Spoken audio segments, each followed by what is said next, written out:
Hello student स्वागत करुछि सुगम academy को। तो ये क्लास रे हमें देखिबा definitions of economics and introduction to economics. So definition रे फर्स्ट हम रही वेल्थ डेफिनेशन ऑफ इकोनॉमिक्स।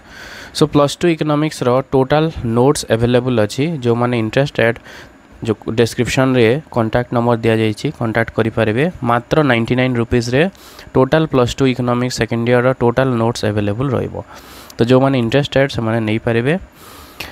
तो ये जो क्लास आम करवा ए बहुत इंग्लिश रहिबो ता सहित ओडिया रे भी रहिबो। तो जो माने इंग्लिश मीडियम दौरान तो से किसी भी असुविधा हेबो नाही। ता सहित जो माने ओडिया रे भी दौरान ओडिया रे भी दे पारिबे। सो ए क्लास रे हम गोटे गोटे के सबू डिस्कशन करवा +2 इकोनॉमिक्स रो। तो आरंभ करवा फास्ट आज अच्छी introduction to economics. So economics is derive from 2 Greek words ओइकोस एंड निमी। ओइकोस और निमी दुईटी शब्द ग्रीक शब्द अर्थनीति शब्द आसी which means household management, जार अर्थ होउछि परिवार परिचालना। तो अर्थशास्त्र आक्षरिक अर्थ literal meaning of economics is management of household. गोटे परिवार को केउ भली भाव में परिचालना करा जाए अर्थशास्त्र ताहा होउछि आक्षरिक अर्थ। तार अर्थ अर्थशास्त्र रे सबुठारु छोट एकक होउछि परिवार। जेमती गोटे परिवार को आम परिचालना करि थाउ ठीक सही परि गोटे अनुष्ठान को परिचालना करा जाए एवं सही परि गोटे देश को मध्य आम मैनेज करि थाउ। तो सबुठारु क्षुद्र एकक होउछि परिवार। जदि परिवार रो जो फाइनेंशियल सिस्टम रही अर्थ व्यवस्था रही ताकू जदि आम ठीक भाव में बुझी जावा ताहेले अन्य जो एकक गुड़िक रही जेमती अनुष्ठान है कि देश है ताहाकू मध्य आम भल भाव में बुझी पारिबा। तो लिटरल मीनिंग अर्थ माने होछि परिवार परिचालना। आक्षरिक अर्थ माने अक्षर रु जो अर्थ होछि अर्थशास्त्र रो that is household management, परिवार परिचालना। तो सेमती बहुत सारा डेफिनेशंस गुड़िक देइछन्ती विभिन्न अर्थशास्त्री माने माने समस्तंकर देखिबार जो नजरिया बा समस्तंकर जो पर्यवेक्षण अलग अलग रही। तो से हिसाब रे डेफिनेशन मध्य भिन्न भिन्न रही। तो बहुत सारा डेफिनेशन संज्ञा गुड़िक रही। तो आज देखिबा फास्ट हमर रही वेल्थ डेफिनेशन ऑफ इकोनॉमिक्स। अर्थशास्त्र रो संपद संज्ञा। तो अर्थशास्त्र रो संपद संज्ञा देइछन्ती हमर फादर ऑफ इकोनॉमिक्स अर्थशास्त्र रो जनक आदम Smith. Adam Smith has given wealth definition of economics in his book An Inquiry into the Nature and Causes of Wealth of Nation in 1776। तो 1776 मसीह तांकर बही प्रकाशित होइतिला An Inquiry into the Nature and Causes of Wealth of Nation, जहाँ को संपदर विज्ञान मध्य कहा जाए तांको बही को। तो सेइथिरे से संपद संज्ञा विषय रे कहिसंती। तो तांको हिसाब रे he define economics as the science of wealth. It studies the production accumulation and distribution of wealth.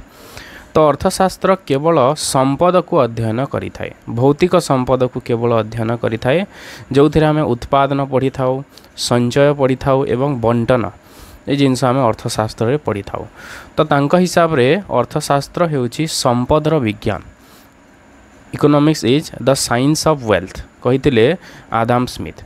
तो केवल भौतिक संपद को अध्ययन करे बोली आदम स्मिथ कहिथिले। तो से प्रथमे डेफिनेशन देइथिले। तो तांको फादर ऑफ इकोनॉमिक्स काहे की कहा जाए, वे वी से him the father of economics. तो आगरु कोन थिला इकोनॉमिक्स और पॉलिटिकल साइंस मिसिकी रहिथिला। जेते बेले हमर चाणक्य लिखिछंती अर्थशास्त्र, तो चाणक्य को भी कहवा कथा अर्थशास्त्र रो जनक, किंतु तांको कहा जाए नहीं कहीं सेते बेले हमर जो शासन एवं जो टंकार कारबार राजस्व ये सब जिनस मिसिकी गोटे थिरे थिला जहाँ को हमें पॉलिटिकल इकोनॉमी कहूतिले। किंतु आदम स्मिथ कौन कले स्पेशली इकोनॉमिक्स गोटे अलग ब्रांच बोली से ताकू सेपरेट कले। तो सेतिपय तांको फादर ऑफ इकोनॉमिक्स कहा जाए। किंतु जेते बेले चाणक्य लिखिथिले अर्थशास्त्र सेते बेले हमर पॉलिटिकल साइंस और इकोनॉमिक्स मिसिकी रहिथिला। माने राज्य शासन एवं कर आदाय सब जिनस जिते भी फाइनेंशियल अच्छी अर्थ जिते काम अच्छी से सब मध्य मिसिकी रहिथिला। तो सेतिपय चाणक्य को अर्थशास्त्र जनक कहा जाए नहीं, आदम स्मिथ होचंती फादर ऑफ इकोनॉमिक्स। तो से जो संज्ञा देइथिले संपद संज्ञा, तो से संपद संज्ञार कौन कौन वैशिष्ट्य रही देखिबा। The characteristics of wealth definition. संपद संज्ञार वैशिष्ट्य प्रथम वैशिष्ट्य होची economics is the science of wealth. It studies how wealth is produced and distributed. अर्थनीति व अर्थशास्त्र हेउची संपदर विज्ञान किपरि संपद उत्पादन और बंटन हुए ताहा अध्ययन करिथाए। तो आदाम स्मिथ कहिले अर्थशास्त्र हेउची केवल संपदर विज्ञान, संपद अधिक अर्जन करिबा बा द्रव्य अधिक उत्पादन करिबा होची अर्थशास्त्रर मूल लक्ष्य। संपद ही अर्थशास्त्रर मुख्य विषय वस्तु। गोटे देश जेते संपद अर्जन करि पारिबो सेते अधिक भला गोटे देश पाई। तो से कहिथिले it's a science of wealth, संपदर विज्ञान। 2 नंबर वैशिष्ट्य तांकर होची it gives importance to material wealth and money. यह मुख्यतः संपद और यह मुख्यतः जो भौतिक संपद एवं मुद्रा को गुरुत्व दे थाए। भौतिक संपद माने होची जोटा को आमे छुई पारिबा, देखि पारिबा किंबा स्पर्श द्वारा अनुभव करि पारिबा से सब होची भौतिक संपद। तो भौतिक संपद को केवल अध्ययन करि थाए। अभौतिक संपद जेमती विभिन्न प्रकार सेवा रही ताहाको अंतर्भुक्त करे नाही। केवल मटेरियल वेल्थ भौतिक संपद को केवल अध्ययन करि थाए। The next one is man is motivated by self interest and work for personal gain. Manish स्वार्थ द्वारा अभिप्रेरित होई निज लाभ पाई कार्य करिथाए। तो समस्त व्यक्ति सबुबले निजर स्वार्थ पाई, निजर स्वार्थ साधन पाई कार्य करिथांती। गोटे व्यक्ति किछि द्रव्य उत्पादन करे निज लाभ पाइबा पाई, किंतु जेतेबेले से निज लाभ पाई कार्य करे सेथिरे देशर स्वार्थ मध्य साधित होइथाए। ओके, जणे व्यक्ति सपोज किसी गोटे पनीपरिबा चाष कला तो निजे तो लाभ पाइला, किंतु सही पनीपरिबा को लोक माने पुणी उपभोग कले, तो जहाँ द्वारा लोक मानकु भी बेनिफिट मिलला। तो जणे व्यक्तिगत स्वार्थ देशर स्वार्थ को साधित करिथाए बोली आदाम स्मिथ कहिथिले। Human beings are treated as economic man. मनीष को अर्थनैतिक मनीष बा आर्थिक मनीष भावे से कहिथिले। माने गोटे व्यक्ति सबुबले निजर स्वार्थ पाई कार्य करिथाए, तो सेतिपई व्यक्ति मानकु बा मनुष्य को से अर्थनैतिक मनीष कहिसंती। कारण जणे अन्यर लाभ पाई केतेबेले भी काम करे नाही, सबुबले निजर लाभ पाई, अधिकांश लोक निजर लाभ पाई ही काम करिथांती। तो सेतिपई मनीष को से अर्थनैतिक मनीष मध्य कहिसंती। The next is focus is on national wealth rather than human welfare. तो तांकर मुख्य जो लक्ष्य रही देशर संपद को वृद्धि करवा, देशर कल्याण को नहे। एथिरे मनीषर कल्याण ठारू देशर संपद को अधिक गुरुत्व दिया जाइछि। तो से अधिक गुरुत्व संपद वृद्धि करबा पई दैछंती, ना कि देशर जनकल्याण वृद्धि करबा। तो अधिक संपद अर्जन करबा होछि गोटे देशर लक्ष्य, जनकल्याण नुहे। जनकल्याण ता स्वतः भाव साधित होता है बोली कहिसंती आदाम स्मिथ। तो ये जो संपद संज्ञा तांकर थिला, तो संपद संज्ञार किछिटी रहिछि क्रिटिसिजम्स रहिछि, समालोचना रहिछि। तो किछि अर्थशास्त्री तांको क्रिटिसाइज करिसंती। तो कौन कौन क्रिटिसिजम्स रहिछि, समालोचना कौन कौन रहिछि। प्रथमटी हला too narrow, it limits economics only to wealth ignoring welfare.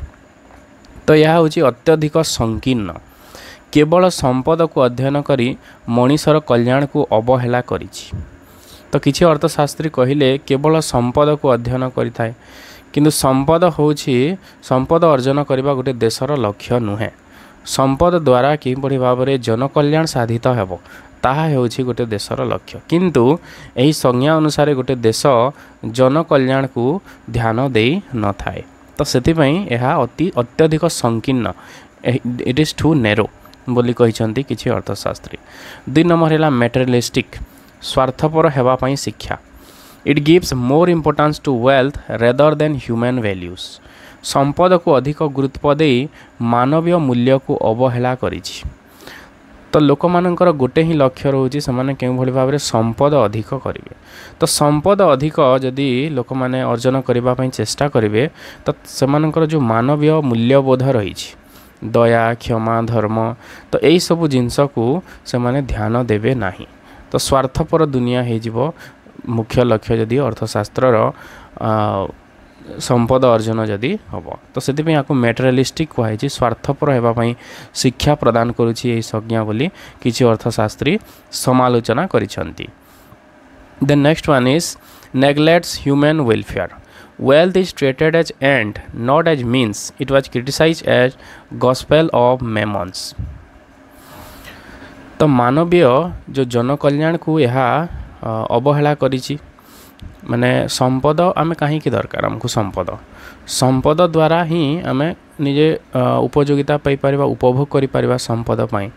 तो संपद केवल गोटे होची माध्यम, यह लक्ष्य नुहे। लक्ष्य होची कौन जनकल्याण। गोटे देश को संपद कहीं आवश्यक, संपद द्वारा ही गोटे देश जनकल्याण साधित करिथाय। तो सेतिपई यह केवल संपद होची केवल माध्यम, यह लक्ष्य नुहे बोली अर्थशास्त्री माने क्रिटिसाइज कले एवं कहिले ए जो संपद संज्ञा को से गॉस्पेल ऑफ मेमन्स बोली कहिसंती।